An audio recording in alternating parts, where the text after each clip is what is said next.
आया हूं। और नौजवान कौन है? जो भी मेरी उम्र से कम उम्र का वो नौजवान है। यानी कि जो भी 70 साल की उम्र से कम है वो नौजवान है। तो नौजवानों, और मैं सिर्फ आपको दावत देने आया।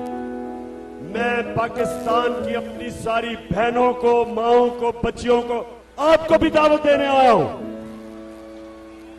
मैं बच्चों को दावत देने आया हूं। जिस तरह मेरे मां बाप कहते थे कि तहरीक पाकिस्तान में औरतें भी शामिल थी, मर्द भी, बच्चे भी, बुजुर्ग सब शामिल थे।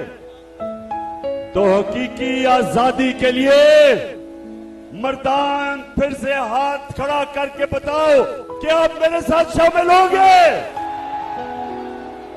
इंशाअल्लाह मैं आज यहां से ये जो चोरों का टोला है, मैं इनको पैगाम दे रहा हूं। और ये जो मफरूर बुज़दिल डाकू जो लंदन में बैठा है वो भी सुन ले। सजाया